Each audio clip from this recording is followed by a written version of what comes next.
Click the link in the description for your free Amsoil catalog.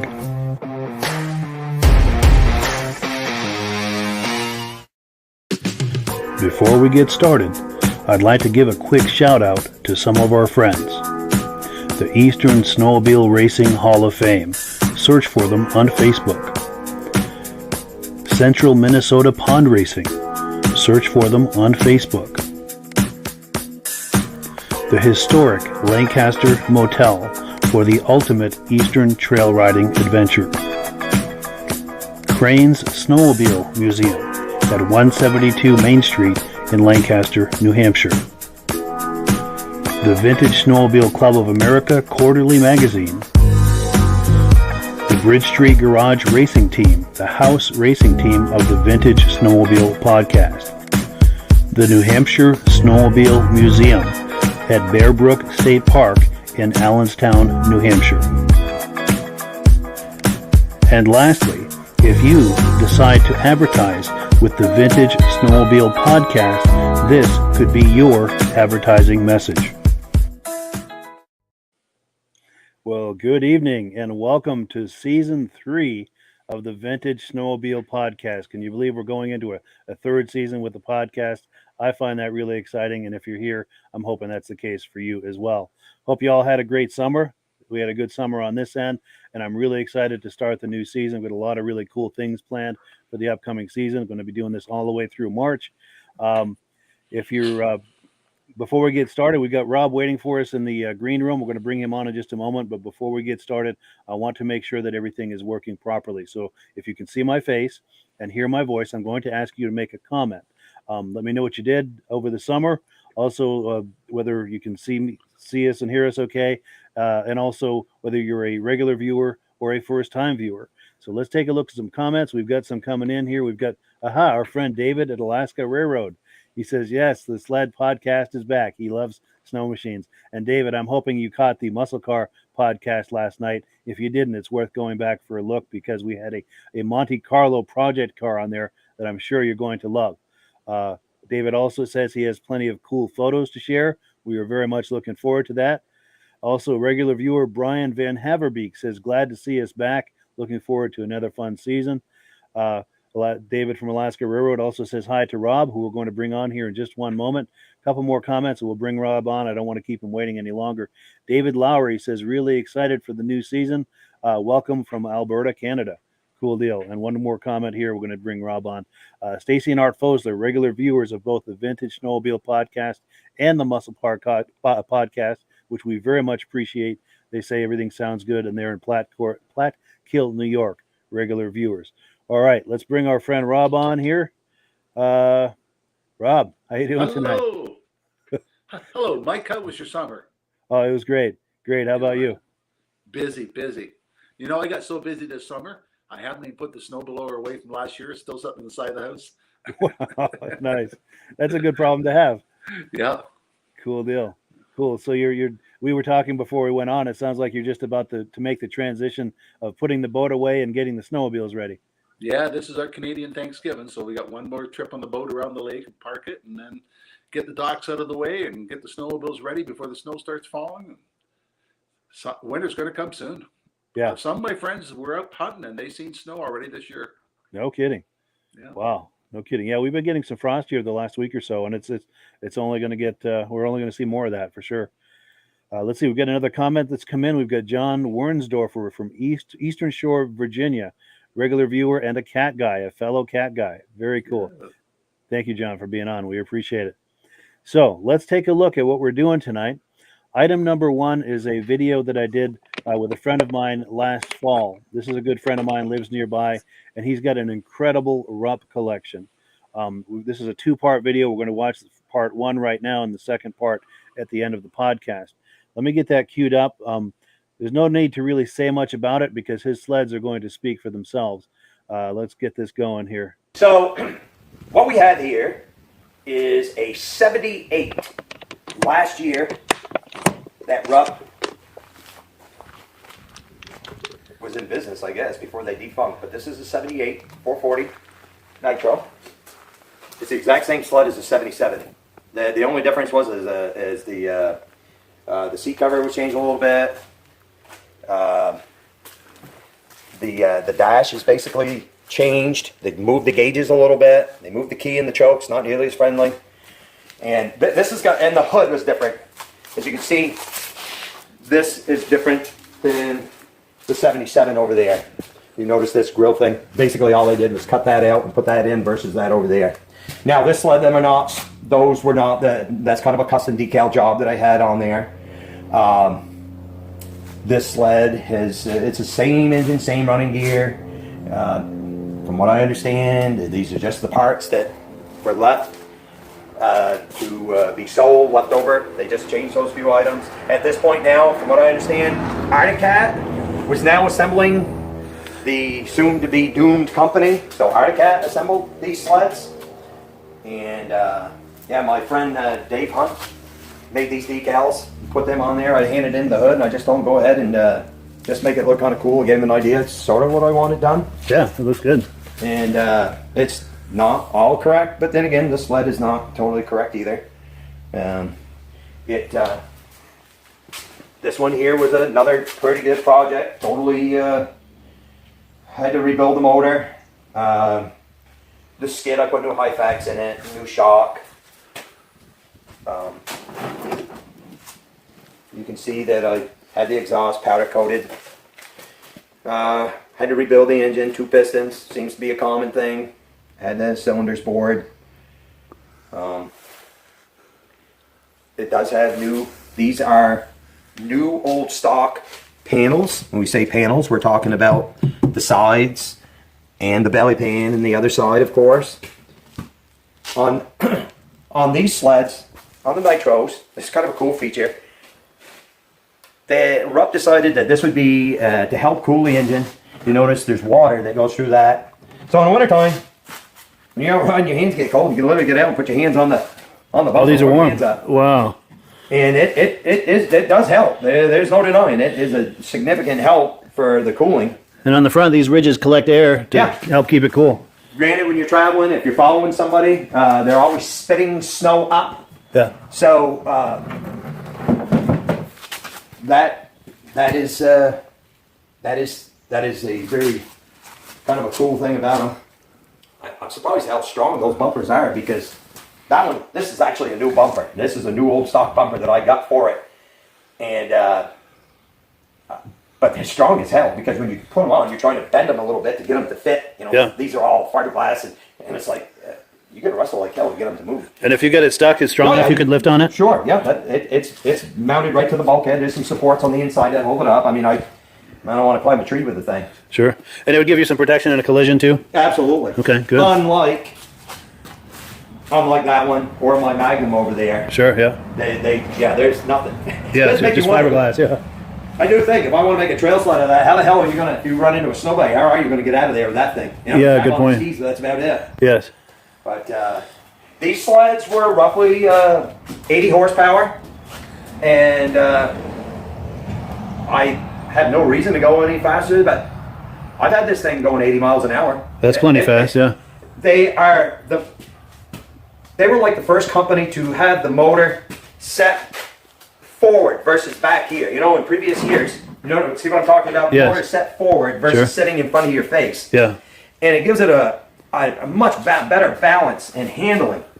And these things go great. I mean, like I said, my wife enjoys running these things way more than my new Polaris. Nice. Yeah.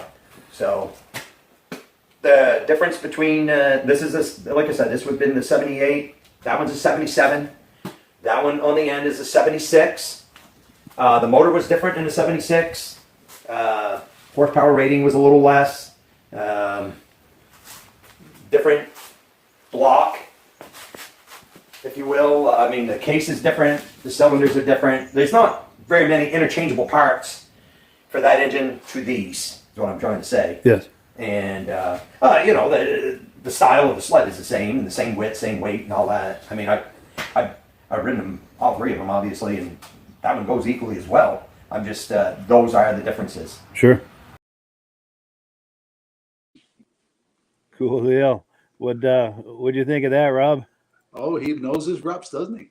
Oh, I for don't sure. think I've ever seen one with the rad on the front like that. Yeah, That's a great idea. that is. Yeah. And I don't know of any other brands that did anything like that. No. I've never seen anything like that. You're right. It's truly unique. And from what he says, it worked very well. Yeah. And because one of the concerns I had too is if you do get that stuck and you start yanking on that, is it going to hold up? And he said it was very, very rigid and it wouldn't be an issue, he didn't think. Oh, most rads are quite strong. Yeah. Very cool. And we have an asphalt drag machine that we have a heat problem with because we don't have no rads in it. So all we have is just a reservoir. That's it. Something like that would give us a little bit extra cooling we Yeah, can make for it sure. back to the pits without towing it. Yeah, maybe do some kind of custom fabricated radiator across the front there. Yeah. Yeah, for sure. For sure. Now, if you were enjoying that and felt that we cut it short, that's exactly what we did. I like to keep the videos under 5 minutes, but we've got part 2 at the end of this podcast where we're going to continue the conversation with him. Also, I'm working with him. He and I have been messaging. I'm going to be going up there here sometime in the next week or so because I saw that he had a sled at the Pittsburgh show. And let me show you the sled. What do you think of that? So I want to go up there and do some more video on that sled and some of the other sleds that we didn't get to on that other visit that we were just looking at. So very much looking forward to that. So where are we now? We're on item number 2. Time for some announcements. We're going to give Rob a chance here to talk about Amsoil. I just have to find my place here. I'm using a different interface than I use with the Muscle Car podcast. So everything's foreign to me, but yeah, if you wanted to go into this for us, Rob. Okay, Mike and I are both Amsoil dealers, and if anybody's interested in becoming a preferred customer with Amsoil, you can sign up under Mike. His email's on here, his phone number's on here, and by becoming a preferred dealer, you get the best possible price to buy the product. You save over 25%. Anybody orders over $100 worth, get it shipped to them free. You get 25% off on your birthday. They give you a $5 coupon. If you buy so much, they give you another $5 coupon to help pay for your membership when it's time to renew. But right now, until October the 11th, they're offering anybody who orders $75 or more, they're going to give you 3 of the shop rags, just like these ones. Let me change screens. There we go. I'm going to put you full screen so we can get a real good look at that. Yeah, Amsoil shop rags. There we go. Sweet. Yep. So if you order $75 worth, they send you 3 of these free with your order. So you also save 25% on the product. You're getting a great deal on the product, and you're getting some free products from Amsoil for purchasing them. And if you want a catalog, at the end of the email, Mike's got a thing you click on and you can get a free catalog, tell you about all the products we do have available. Absolutely. Yeah, like you said, just look in the description. There's links for free catalogs and to sign up for the preferred customer program and to order whatever you need to do. There are links for it there in the description. And we thank you in advance for your support because, as he mentioned, I'm signed up under Rob. So if you order through me, Rob and I both benefit, and the commissions I make go directly toward offsetting the cost of doing this podcast. So I thank you in advance for that. If you buy Amsoil through us, you're doing an enormous amount to help with this podcast to keep it going, because there are expenses related to this, which I'm happy to pay. I love doing this, but it's not cheap. But we've got some more comments that have come in, and we're going to continue here with some more announcements. Let's see. We've got Mark Gasso. Looking forward to another fun season. And thank you so much, Mark. We had a lot of fun last season with you.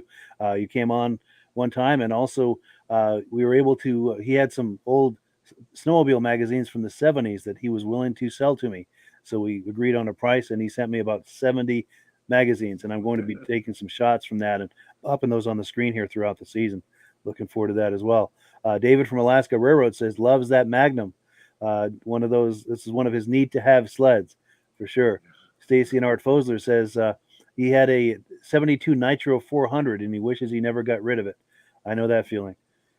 Cool deal. Cool deal. So over the summer, I got a lot of emails. People asking questions about, technical questions and availability questions, things like this. So I'm going to pop them on the screen to see if anyone has answers for these people. And I've messaged them to let them know I'm going to be doing this tonight. So for the people who have asked the questions, make post a comment in here so people can see you. And that's a good way for you to get a conversation started if someone has an answer for you. So Greg Jansak says, do you have any pictures of a David Bradley snowmobile?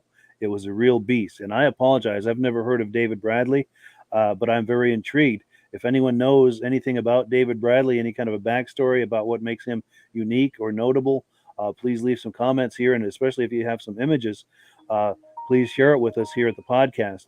I'm going to pop my email address on the screen. Yeah, right here. Okay. But I'm going to keep that up while we're doing the rest of these questions. So yeah, if you have an answer to that, make a comment here in the comment section, and Greg will see that. Also, Jamie Pasco says, hello, looking for a good running Sachs KM 914A or KM 914B motor, a complete motor. So if you know anything about a motor like that, leave a comment here in the comment section. I'm going to ask Jamie to also leave a comment as well as Greg, so that people can find you if they have answers for you and want to get in touch with you. Sean Farr says he's looking for a 1970 MK2 ski boost windshield. Any idea where to look? So if anybody has information on a windshield for a ski boost 1970, please make a comment here in the comment section.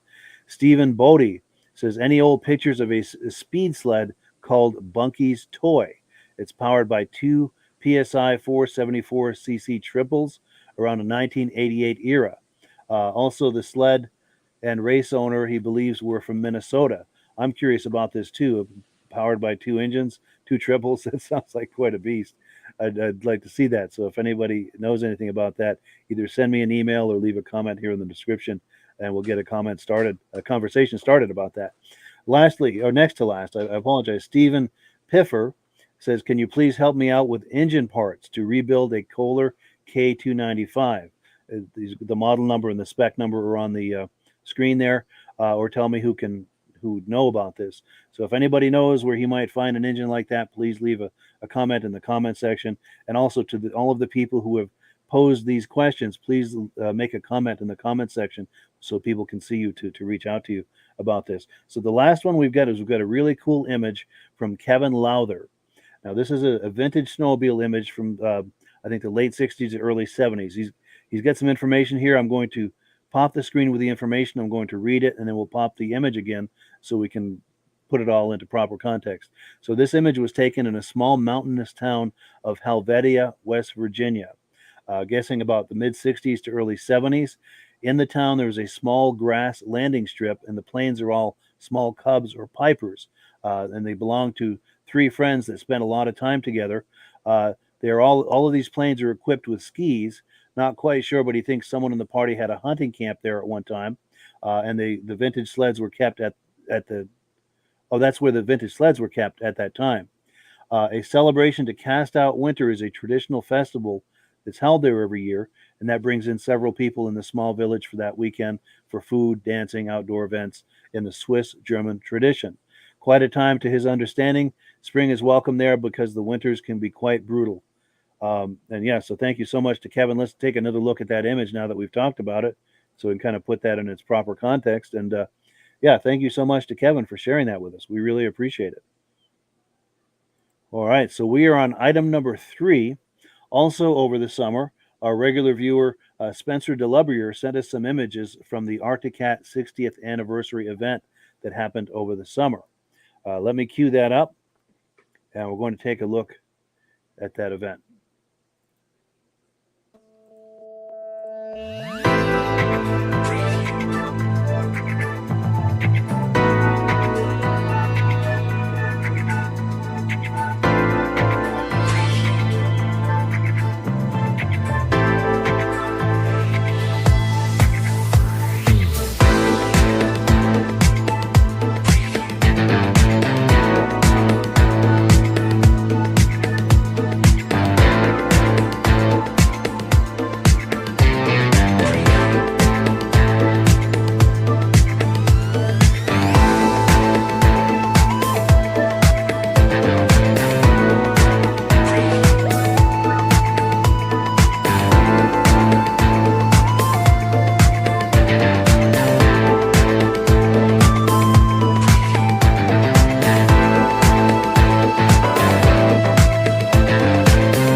Yes, sorry. Thank you.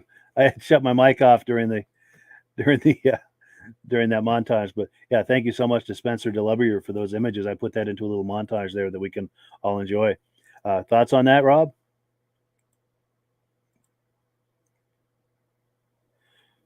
Oh, okay. Can anyone else hear me? Hear me now, Mike?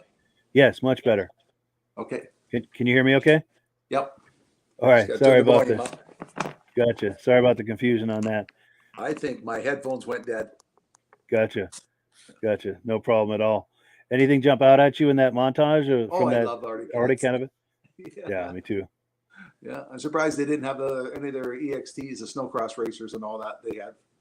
Yeah. Because Arctic Cat, well, Tucker's Machine, everybody like that were big snowcross. Yes. Good point.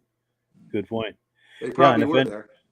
It's very likely, yeah, because I understand that was a big event, and if anyone else was there that it was either able to take images or video, we would love it if you could share that with us for all of us to enjoy here on the podcast. And I enjoyed everything that was on there, but one of the things that I noticed was that tractor trailer. I don't know if I saw that in a magazine or on YouTube. Or Facebook or something, but apparently that's a semi truck from the late 70s or early 80s, and they used to deliver Arctic Cats to I imagine dealerships or go to shows with it, and someone restored that. And I'm fuzzy on the details, so don't quote me on any of that. If anyone knows more about that than I do, I would love to hear about that. There might be a story there. I'd love to find that out. Who does own the Boss Cat now? No idea. If anybody knows anything about that too, we would love to hear about that. Especially if you know the person and maybe could put them in touch and we could do some video with them, or I'd love to get that on the podcast at some point to find out firsthand from the current owner what the story is on that. Yeah. for sure. Have you ever seen that in person at shows or anything? Or I think I was at an event that it was supposed to show up and run at, and we got there late, so we missed it. gotcha. But there was about 7 other machines similar to that was going to be there running. Yeah, sweet. Now we've got a comment that's come in. David from Alaska Railroad said he sent me an email on a David Bradley said. Outstanding. So I will keep that and forward that to the person who was asking. And I apologize, I don't remember the name of the person that was asking me. If it's not in front of me, having a senior moment. But what else were we going to do here? Oh, I think I saw another comment come in. Here we go. Okay. John Wernsdorfer says there's a guy in Richmond, Virginia that has a massive Arctic collection. Check out on Marketplace. The gentleman's name is Sean Mongor. Yeah, thank you for the tip on that. We will look for that for sure. In fact, I may search for that during this next video and see if we can pull it up. We'll see kind of luck I have with that. But thank you for the tip on that. So what do we have next here? We're on item number 4. If you were with us last week, I did a live podcast with Charlie Valier over at the Top of the Lake Snowmobile Museum in Naubinway, Michigan. And we got about 20 minutes into it, and we lost the internet connection, so we had to cut it short, which was very disappointing. But we got a good 20 minutes of it. And then we also did another podcast with him this morning. So what I'm going to do is all through the season is take excerpts from the videos that we did with him and put them here on the podcast. And that's what we're going to look at now. Let me cue that up, and we're going to take a look at some footage from the Top of the Lake Snowmobile Museum, Naubinway, Michigan.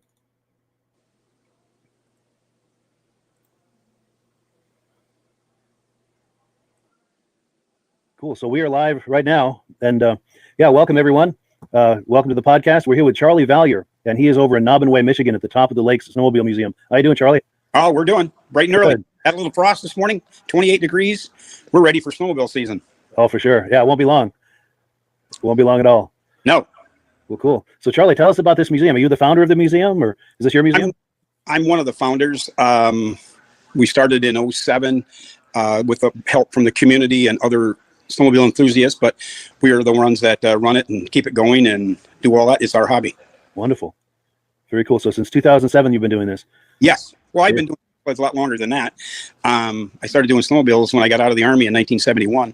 I talked my dad into being a Viking dealer. So he became a Viking dealer. So the 8 of us kids could get Vikings at cost.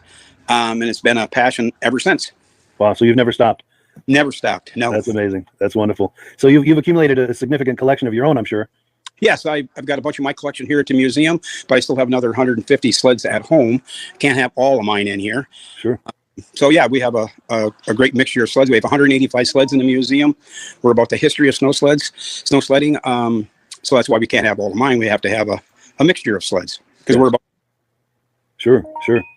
So let's do this, Charlie. If you feel like turning your camera around, that way we can get a better look of what's going on there in the museum, and you can give us a walking tour and talk up what we're looking at. And to the viewers who are watching this, if you have comments or questions for Charlie, just leave a comment in the comment section, and I'll read that to Charlie, and hopefully we'll get an answer for you. Sure. All right. My technology pulled through. Yes.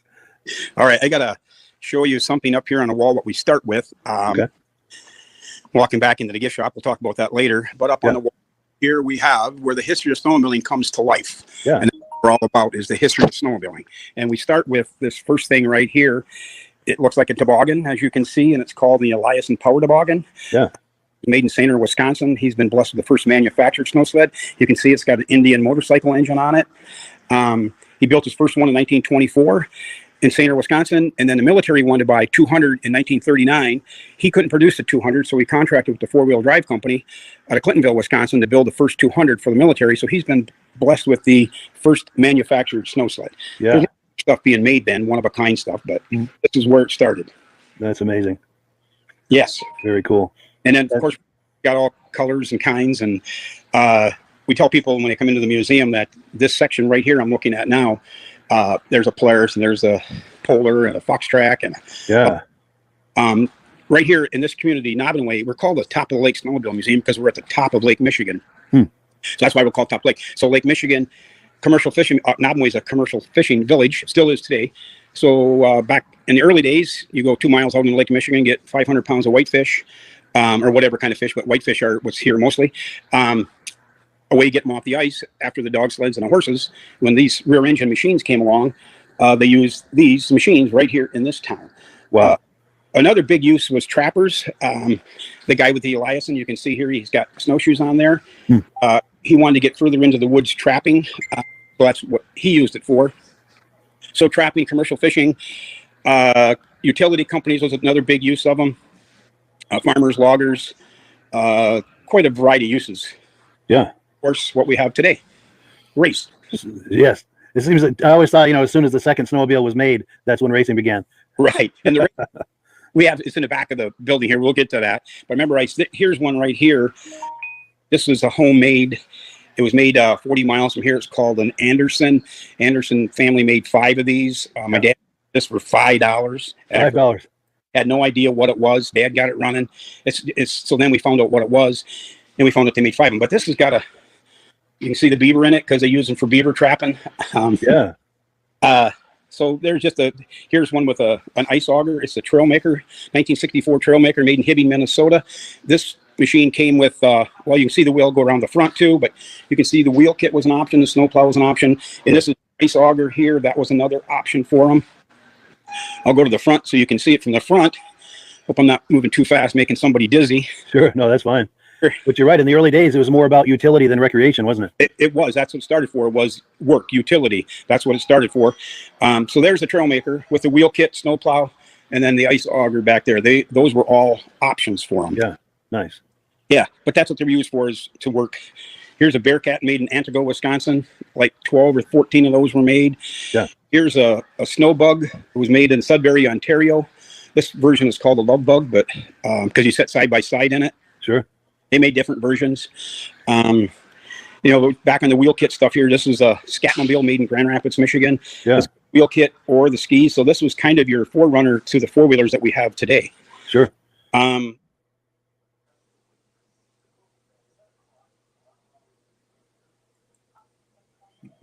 yeah, thank you so much to Charlie for that tour. And we went on we've got probably an hour and a half worth of material from that tour. We'll be showing you that throughout the season. And if somebody wants to take a look at those videos in their entirety, just scroll through the videos on this channel and you can check it out. But any thoughts? Anything jump out at you there, Rob? Did I hear him correctly? He said he has 150 more at home himself. Yeah.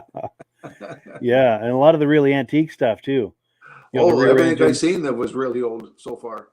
Yeah. He loves that rear engine stuff. And yeah. Yeah. I was fortunate enough to run into him at Old Forge, New York this summer at the VSCA national event. And we got to talking, and of course, that he's involved with that museum. I had to ask him, what do you think about doing some video, and it just worked out really nice because I've always been curious about that museum, as I'm sure probably you have, and to actually get a narrated tour. I've drove past the sign about 12 times now. Wow. Nice. Yeah. Sweet. I guess I'm going to have to stop in there next time going by. I didn't think it'd be that big. Oh yeah. Yeah. It's impressive. It's bigger than I thought it would be. For sure. And we've got some comments coming in. Let's see. We've got Dave Shiska says, hello from Brandon, Manitoba, Canada. How you doing tonight? And it looks like he's got a little shot glass there and a thumbs up. So, yeah, cheers. Cool deal. And then David from Alaska Railroad says, boy, how the sleds have evolved. You're not kidding there. Oh. Yeah. And it's true. They were more for utility back then. And you saw like the auger kits and things like that, and now it's all recreation. You wouldn't see that on a sled like that today. And then Stacy Nart Fosler said the sled with the plow on it, wondering if it had reverse. I hope it did. Good question. Excellent question. Next time I talk to Charlie, I'll ask him that. Cool deal. Let's see. What do we have next here? We're on item number 5. Now, we've got a regular viewer, Dirk Siems, who sends us footage quite often, and we very much appreciate that. He sent us some footage a little while back from a Vintage Snowmobile show in Elk River, Minnesota. Let me switch screens here. We're going to take a look at that. Yes, right here. Well, we ran into a little bottleneck getting off the racetrack here under the trail. So we swung up high on one of the outside tracks here and got a thinner group coming behind us because they got lots of room. And then we kind of end up in a bottleneck up here by getting off the track. Kind of slow going for some of these higher performance sleds.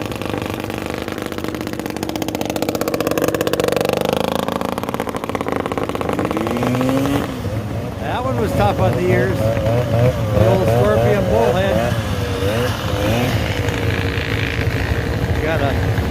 Must have been cruising through the woods, picked up a frog in front of that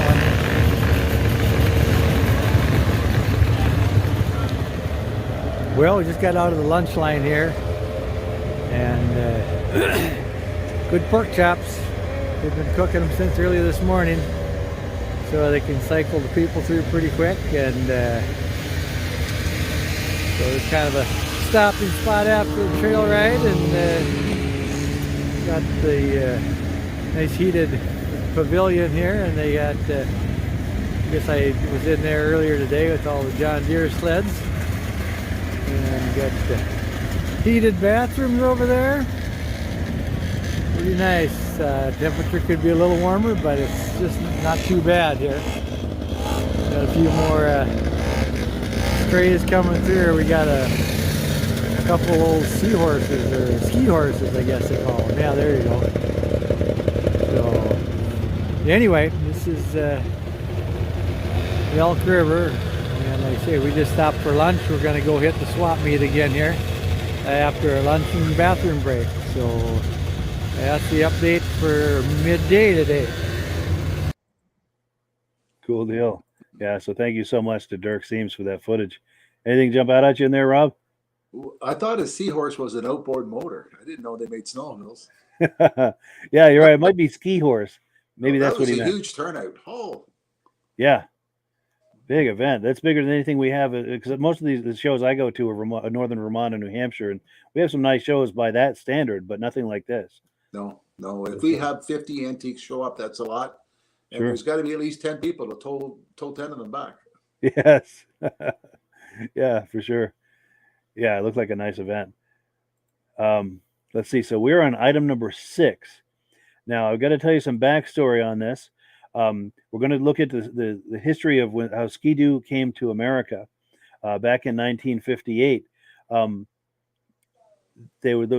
of the story will be told on the video, but it all started in 1958. The first Skidoo snowmobiles came to the U.S. through Lancaster, New Hampshire, and that more or less started snowmobiling in the U.S. So we're going to hear the story about that. The first location we're going to be at is behind the Lancaster Motel, literally a stone's throw from the back parking lot, and that's the first building where they set up shop for the for Skidoo in the U.S. Now, after a few years, they outgrew that. They went to a second location where they could have a larger warehouse, and Midge and I went over there to get some video, and we're starting to do some video, and someone came over in a security vehicle very quickly, wanted to know what we were doing, and told us we can't be doing video there. So we reached a compromise with the security guy. We said, well, what if we take 2 images, one from images from different angles of the building, and then Midge and I will just go away and do the narration of it, off-site. And he said that'd be fine. So we took 2 pictures and we went on our way. And then the third item I'll leave as a surprise. It's better to watch it than to hear me talking about it. Let me pull this up here. We're going to hear about the first Skidoo snowmobiles coming to America. Folks, this is the original site of the old Sherman Motors building that was purchased by Timberland Machines back in 1958. They sold Bombardier products from Ontario, Canada, and they needed a branch store in New England. So Bob Bottoms, the manager of the store in America, he came to New England and he looked all over. He looked in Maine, Vermont, New Hampshire, Massachusetts. He did an extensive search, and he just happened to look at Lancaster as being the center hub of logging back in the 1960s and the late 50s, and he settled on Lancaster as the branch store. And behind me is where the old Sherman Motors building was. It was a Dodge dealership. They went out, he purchased the building, and this is where the original Bombardier Skidoo came to America in 1959, right here. December 4th, 1959, the first Bombardier Skidoo came to America. They poured it right into the building that stood on this spot. This building is not the original building. The original building was torn down. This building was further down. They moved it up here. This building belonged to the old Thompson Manufacturing Company. And they moved it up here for a welcome center. But the original building, the Dodge dealership, that building was torn down. But it was in about this area. You said it was at a different angle, huh? It was a different angle. It was more like here, and I think it was more this way because there were some sheds to my left. There was a series of sheds where they kept the school buses back then. And so this whole area here was all Sherman Motors Company area. That building that Mike just took a photo of was the original site of the Timberland Machines building that they constructed in 1966. The reason they did that was basically because of the Bombardier Skidoo. Sales took off big time in 1965, 66, and when the building was finally finished in 1967, they were selling between 8,000 and 10,000 snowmobiles out of there every year. So they needed a big warehouse to house this new phenomenon that was coming on the scene. And so later, I think it was like in 70, 71, I think they were selling 10,000 or better snowmobiles out of there every year until the peak, until everything crashed and a lot of companies went out of business. But in the early 70s, it was still kicking. And if you would consider this, Timberland Machines had a big racing program, and Bob Fortin was the captain. Bob Martin was a team member. Timmy White, Frank Dodge, and so on. They had a pretty good race team there. They even built a little race shack out back specifically to work on the sleds. And the story was that Bob Bottoms would take $100 off from each crate that they were putting out of there.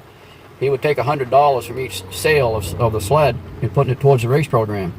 So you're looking at $100,000 race program. That adds up fast. And $100,000 back in 1970 and 71 was a huge amount of money.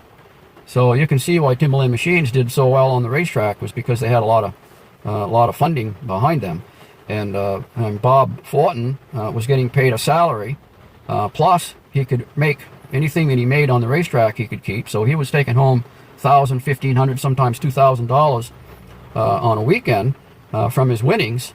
And he didn't have to pay for any of the parts because Timberland Machines racing program furnished him. He could go to the stock room and grab a cylinder and a piston and whatever he needed to win races with. So it was an unbelievable program, and it put Lancaster on the map big time because everywhere Timberland Machines raced, they had Lancaster, New Hampshire was Timberland Machines on the side of their race van, and the 45-foot box, and that was an incredible time period really back then. Yeah. To have our town be so well represented by a snowmobile race team. Yeah, for sure. Is there a picture of that truck and trailer anywhere? Do you know? I think there is, and I think it's on the Stockwell Road right over here. So if you want to drive up there, maybe we can. Yeah, I think. Nice. Yeah.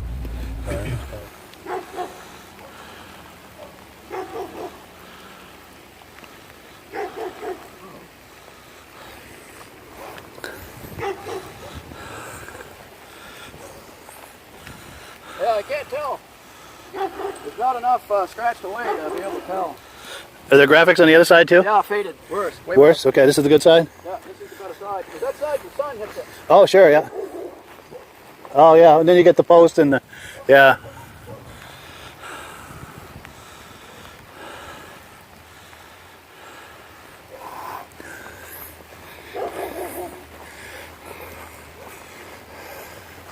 Is there anything on the backside? Any graphics? Yeah, there is. It's pretty big. Yeah. There used to be a railing on top, and I used to climb up to watch a race. Oh, an observation? Bob Bottoms and some of the dignitaries from Timberland used to get up on top to watch the races. That's wild. So this may not be that trailer, but you can get a shot of how the graphics were on the side of that race trailer, other than it being white and not yellow. Yeah. It's pretty much how it looked. That is wild. So yeah, Skidoo in America. That's how it all started right there. What's the chance of finding that trailer still sitting around there? Yeah, that's unbelievable. Yeah, and apparently he knows the people whose property that is, so they were okay with us walking around there and getting video and everything. Good. So it worked out nice, yeah. But I can just picture, I don't know if that was the exact trailer, but he was talking about how they had an observation deck for the dignitaries on top of one of those trailers. And you can picture a lot of people up there watching the races and everything. Seems like that'd be a good vantage point. Yes. Very cool. Now let's see. We've got a comment coming in. Oh, here we go. Kevin Lowther says, thank you for the feature on tonight's podcast. Enjoyed riding in the day. We had quite an active club. One time, sadly, a lot of members have passed on. Oh, at one time. Sadly, a lot of members have passed on. A lot of great times and memories, though. Yeah, for sure. Yeah, thank you so much for that image. And in case you're wondering what we're talking about, that was Kevin is the one who shared this image right here. So we thank him for that and for the story behind it. And yeah, those sure were the days. Yeah, you must have good memories as well of the 70s and everything around snowmobiling back then, Rob. Well, I had a Skidoo like that, but I had the seat lifted up and I had a toolbox built underneath to carry enough tools to make sure I made it home. Yes. And I always had an extra belt sitting on the handlebars. Yes, belts and spark plugs and yeah, absolutely, a roll of duct tape. Yeah, and when I was 19 years old, 20 of us, we had our own snowmobile club. Yeah, yeah, nice. we rented an old farmhouse beside a racetrack, and they let us use it all way along for us to go snowmobiling out of. We're 20 years old. Sweet, yeah. So it's like your base camp almost. Yep. You work on the sleds in there, and then go on rides, and come back. Every weekend, we all showed up there and took off on rides, and worked all week long trying to fix them again. That's cool. Those were the days. Yeah, it's true. You work on them for 2 hours to ride them 1 hour in a lot of cases. Yeah. Yeah. And everybody brought a rope, and everybody had to come along with them, and somebody always had snowshoes with them. Yes. Yes. In fact, I remember finding out the hard way what happens if you're going to tow a machine, if you run a rope between both skis, and of course it pulls them together like, let me get my hands and pulls the skis together like this, and often can break a spindle, But I only did that once. Yeah, after that, lesson. Yes, after that we'd try to jam a big stick into the loops of each of the skis. So we've got a kind of a cross member there, and we tie onto that, and as long as that stick wouldn't break, we'd be all set. Oh, we had a friend who had a device where he would take the skis off and turn them backwards and put the back of the snowmobile on his hitch on his snowmobile. Yeah. So we would tow the snowmobile backwards back home. That's a good way to do it. Yeah. Yeah. We low had friction. We had to tow a lot of people home. Yeah, for sure. Yeah, we did too. And I remember a lot of times when we'd tow, we'd have those sleds. It was like we call it, I think, a magic carpet sled. It was just a big piece of plastic that would roll up, and we'd keep that, and we'd put that underneath the track so you wouldn't have that resistance, Yep. And of course, that would always slide out from under there, and it was kind of a fiasco to do that. But I still have a device called a banana. Yeah. It has a hitch on it. So every once in a while, I'd go get it, take it out in the lake, and put the snowmobile right on the banana to tow it back for the people. There you go. Yeah. Because the newer ones now are so hard to tow. They're so heavy. Oh, I bet. Yeah. A lot of weight and probably the resistance because if the track, it won't turn. That's a lot of resistance. Yeah. Back in the old days, that's how we got the name Fox Walk Back for the Fox track. Yeah. Because every time you went out on it, you had to walk back. Walk back. Yeah, for sure. Well, let's see. We've got some more comments coming in. We've got David from Alaska Railroad says his 70 Arctic Cat had a 399 J-Lo in it. He worked on it 4 hours to ride 10 minutes. There you go. Yeah. And that ended when he put a 530 Polaris on it. There you go. And then Kevin Lowther says, make sure the drive belt is removed before towing. Yes, absolutely. Absolutely. Well, cool. I met some city people one time. They were towing the machine down the road trying to boost it. Really? They thought if they could tow it fast enough, they could jump start it. The clutch would engage and it would start turning over. But the thing is, they were out of gas anyway, so no matter what they did, it wasn't going to work. Yeah, it wasn't going to happen. No. You're right. A lot wrong with that picture. Well, cool. So we are on item number 7. Boy, this episode went by fast, but I've got an idea on what we can do for the last few minutes. But we've got item number 7. We're going to watch part 2 of those Ray Parenteau sleds, those Rupps we were looking at earlier. We're going to watch the continuation of that conversation. Let me cue that up. Oh, yeah, I've got a couple other things too. All right, let's take a look. This one here is my first project. When I got this thing, it was literally a basket case, and had to totally disassemble this one, and I'm proud to say that this was my first project in this vintage sled thing, and it came out pretty good. I'm sure a perfectionist could pick it apart, but it goes great. Yeah, it looks great. It goes great. And this got the whole ball started for you as far as this vintage project, the vintage hobby. Yeah. We live here in northern Vermont, and I got out of snowmobiling. I never really, when I was a kid, these kind of sleds we could never have at our house. These are hot rods. I mean, we rode over bombardiers and motor skis, and something like this weren't going to happen at my house. So I came across the ad for this particular sled, and I said, well, that's pretty cool looking. I didn't realize what I was getting into, but anyway, I purchased the thing, and I stripped it down. Took it, disassembled the whole thing, and okay, I'm going to need this, I'm going to need that. And well, the thing about these vintage sleds, it's almost like the chase and finding it in the end is almost like the rewarding part. Yeah. And then comes the business part of it where, it's going to cost me how much? Yeah. And you trying to negotiate and so on. I will say this, in all honesty. If you like Rupps or Mercs and you live on the East Coast, you are going to earn anything you want here, because for some reason, the other side of the Great Lakes seems to be the best place to get this stuff. Wow. And all Pickings are scarce around here. Yeah, all our suppliers, the people that have got the parts and repop the parts, that is the area that they come from. Yeah. So. I'm just looking at some of the sleds here while we're talking. But go ahead, continue your thought. Well, as you're standing by that Magnum sled, while I'm building these sleds, I was thinking to myself, that's the one sled that I've got to have is a real 76 Magnum. That's the holy grail to me. That is the coolest, meanest looking sled that Rupp ever put together. Yeah, that is one hot looking sled. And that is a true cleated track, no conversion sled. That got the same treatment as my other projects. It's got all new panels. I had to repair the hood. The hood was as you can see, I don't know. I did a little bit of a custom paint job on it just because I wanted something a little bit different. And it's true to its name. It is a squirrely little thing. I got a chance to ride it just either back in my house here or out on the lake. They're pretty light. They're pretty light in the front end when you fill them up. It's amazing to me that they made this sled, but there's an option was the speedometer. You notice that one didn't have a speedo. You could put that on. The tack and the temperature were stopped. Being a racing sled, that has got you notice that has got a kill switch just like the sled out front. That other Magnum that I got. The tether, the tether. The handlebars are more like a racing configuration. And it's funny, this sled here, when I just looking at the thing, to me it's just eye candy. Yeah, it's sexy. It is one of the sexier sleds on the snow. Yeah.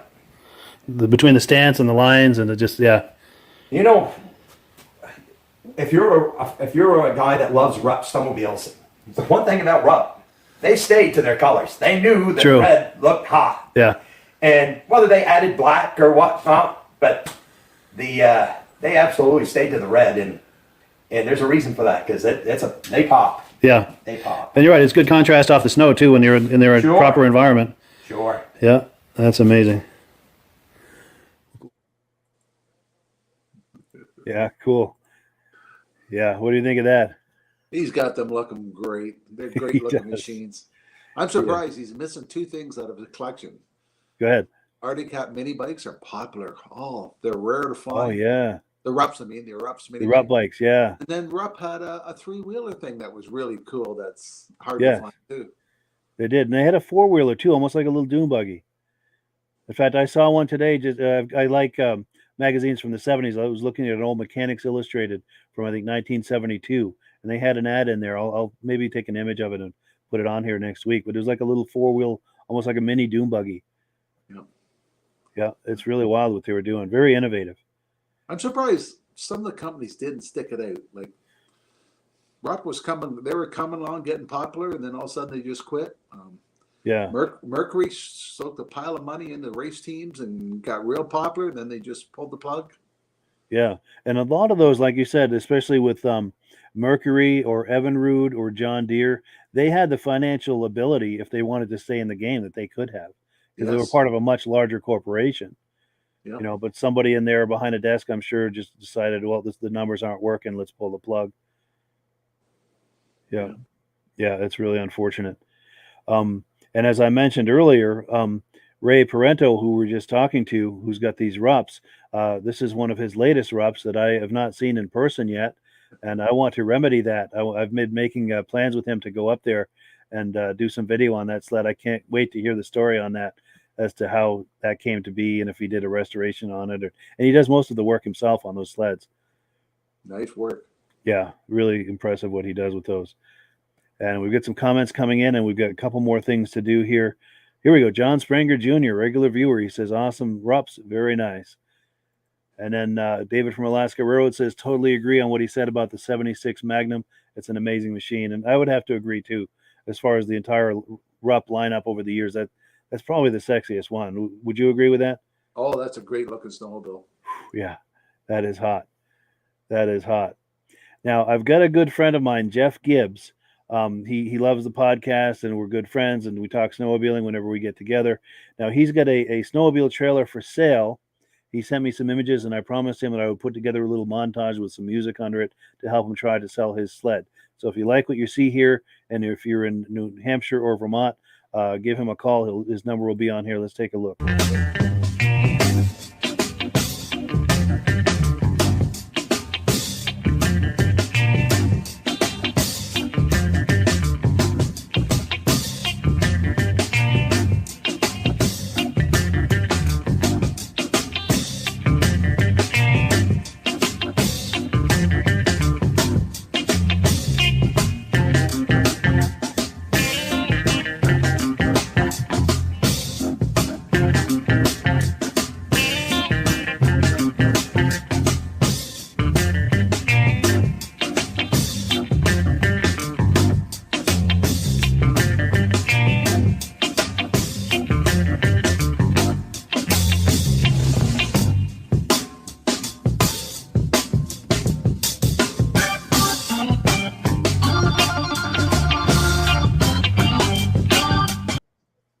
Cool, yeah. So that's the snowmobile trailer of Jeff Gibbs. That is for sale, and it's in the Hanover, New Hampshire area. So if you're curious about that, his number is on there. Just give him a jingle. And if you do give him a jingle, be sure and tell him that you heard about it on the podcast. Good sized trailer to pull. Yes, yeah, for sure. Any final thoughts before we wind down the podcast? Or great show. I like those Rupps on there. I've heard people talk about, there's a guy in the States who's rebuilding the Merc Twisters. Oh, really? A replica. Have you ever heard of that? I have not, but I'm curious. If anybody viewing this knows anything about that, please be in touch with us. We'd love to get in touch with the person and maybe do a profile on them or bring them on here live. Yeah, I heard he's trying to start his own class of 340, 440 class, just twisters. Yeah. He's making a reproduction. That way the people doesn't have to take their old collector ones out and race them. Yeah, because those are very popular for racing. Yes, yeah. Yeah, and they do well racing too. Too well. Too well, exactly. So that's a smart idea to take that and try to reproduce it. And yeah, that's and I'm sure even how do I say this? He could probably make a decent profit on it too, because I'm sure you could get not overcharge, but charge a good amount for it, enough to cover your costs, make a nice profit, and still at a price point that's worthwhile for racers to want to do it. He could make a lot of money off selling parts when they smash them up. Yeah, because they do bang them up on the track for sure. Yeah, that's a great idea. If anybody knows anything about that, please be in touch with us about that. We'd love to bring him on, give him some publicity, and it's a great way for us to all learn about it and see what the story is there. Now, David from Alaska Railroad says, thanks for the show, Mike and Rob. Great to be back on sleds. Absolutely. It is absolutely. It's fun to be back. I mean, I love the Muscle Car podcast and everything, but my heart is in this vintage snowmobile stuff. And it's great. We're just starting a new season. And I love snowmobiling too. Yeah, for sure. And just so many memories of around, the 70s and all the vintage stuff. And It was just a wonderful time. And I was just a kid, but I have wonderful memories of that, as I'm sure you do as well. Yeah. Yeah. And speaking of the Muscle Car Podcast, Rob and I are doing that every Wednesday night. If you're curious about that, there are links in the description where you can watch past episodes of the Muscle Car Podcast. And wherever you find it, visit there every Wednesday night at 9 p.m. and you'll find live episodes. We're on there every Wednesday night going live, 9 p.m. And yeah, so that's pretty much it. Let me change screens here and cue up our video. As always, we give the last word to Amsoil. So yeah, thank you so much, Rob, for coming on. Thank you to all the viewers. We'll see you next week, and great broadcast, Mike. Yes, if I live. So anyway, with that, I'm going to get out of me coughing here and give the last word to Amsoil. Thanks, everybody. Have a nice evening. Hello, everyone. This is Rob and Mike. How you doing today, Rob? I'm doing good. Mike, yourself? Very well. Thank you so much for coming on. I appreciate it. Now, today, we're going to be talking about Amsoil. And in a few moments, we're going to show you how you can get the deepest discounts, free shipping, and free gifts when you order your Amsoil products through us. But first, I'm going to ask Rob to give you a quick description of what Amsoil is and why you should consider using Amsoil products in your motorized vehicles. Thanks, Mike. Amsoil is 100% synthetic oil. Everybody uses Amsoil for a different reason. Some people like the benefits that Amsoil is warranted for 25,000 miles or 1 year. The reason we can do that is because Amsoil doesn't oxidize. It doesn't form the usual carbons, gums, sludges like petroleum oils do. That's why we can keep it in the engines longer. Petroleum oils never do wear out. They oxidize themselves. That's why they have to be changed at 3,000 kilometers. And Amsoil likes the benefit that you only have to change the oil once a year. That saves some money. Some of the people like the benefit of Amsoil is it's a slipperier type lube. By having a slipperier type lube, it cuts down friction drag. By less friction and drag, engines run 20 to 50 degrees cooler, better gas mileage. Now, Amsoil says 25% more protection than the industry requires is in the Amsoil bottles. My average customer gets about 10% increase in gas mileage. That's a big savings. Yeah. And by cutting down friction and drag, for every 10 degrees you cut down the friction and drag, doubles the life of the engine. So by having the engine run cooler, it makes it last longer. Some people like the benefit of the range of the Amsoil. Amsoil's flash point is 425 degrees, and it pours at 50 below zero. Wow. If you ever tried petroleum oil when it's 10 below, it turns to honey. And in the summertime, petroleum oil thins out, and once it thins out, that's when it starts breaking down. So Amsoil's an all-season oil, can give you better gas mileage, longer engine life, less maintenance. It ends up being cheaper over a year's time running Amsoil than it is petroleum oils. That's amazing. That's amazing. And Amsoil is available for pretty much any motorized vehicle, anything from lawn equipment, cars, trucks, boats, ATVs, motorcycles, snowmobiles. Yep. And a lot of people phone me up and say, well, what's the benefit of our gear lube? Exactly what I told you about the engine oil. It pours in cold weather, it runs cooler, makes the equipment last longer. And they say, well, what's the benefit of the small engine? Same thing. Makes the engine run cooler, last longer, better performance. So it saves on all the applications that Amsoil has available. Wonderful, wonderful. So yeah, let's talk now. Hopefully this has convinced people to think about maybe joining us in the Amsoil experience. Let's talk about some of the discounts and free shipping and how that all happens. I'm going to pop a graphic on the screen. And yeah, by all means, if you want to talk people through how this preferred customer program works. Amsoil has a number of different programs. One of our main ones is a catalog customer, where somebody can order directly out of our catalog. If they order out of the catalog, they order $100 worth, Amsoil will ship it right to their house. But our best program is our preferred customer.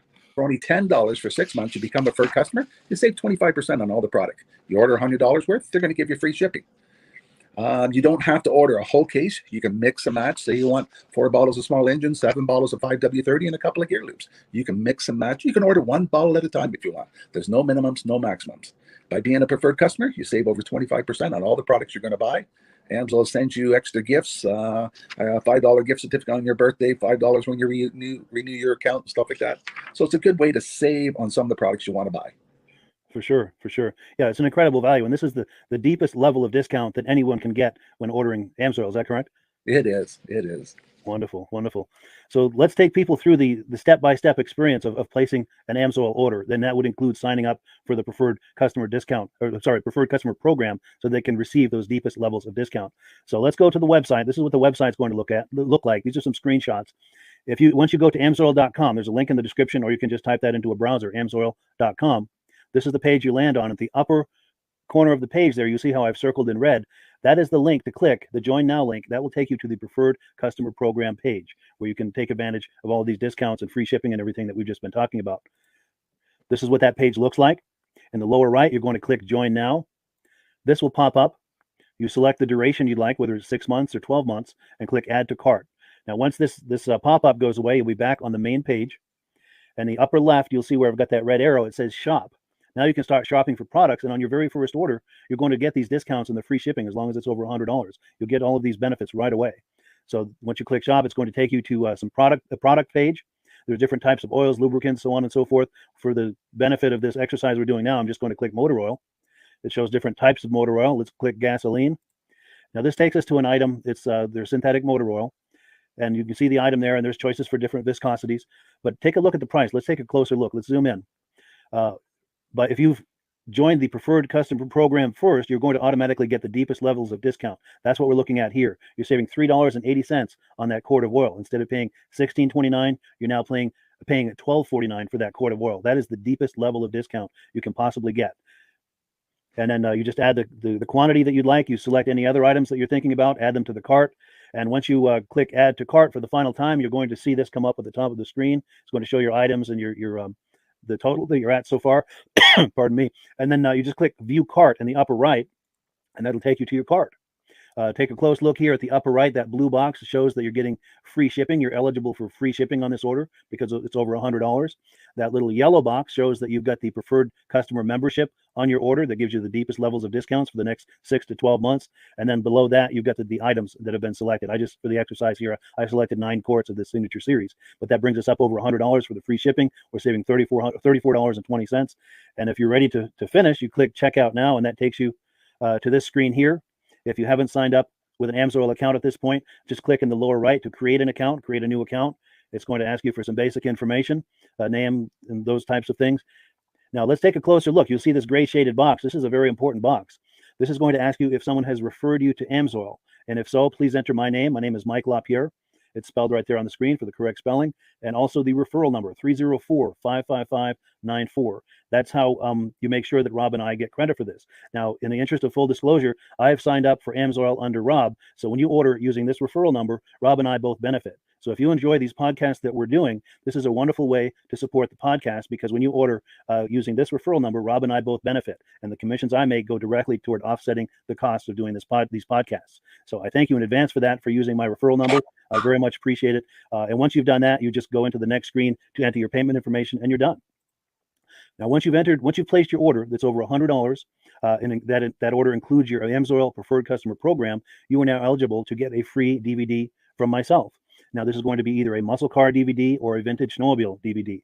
Use the email address on the screen, wkspodcasts@gmail.com. Send me an email. Let me know which DVD you would like me to send you, the muscle car or the vintage snowmobile DVD, and I'll get that right out to you. As you're typing in that email, in the subject line, be sure and type in capital letters, free DVD requests, so it stands out as I'm checking my email, and we'll get that right out to you. So I guess the last thing, Rob, that we wanted to talk about is if someone is considering Amsoil as a business opportunity. Yes. If anybody has a retail or a commercial account and they would like to buy directly from Amsoil, just send Mike a line. He'll show you how to set up, and you can buy directly from Amsoil.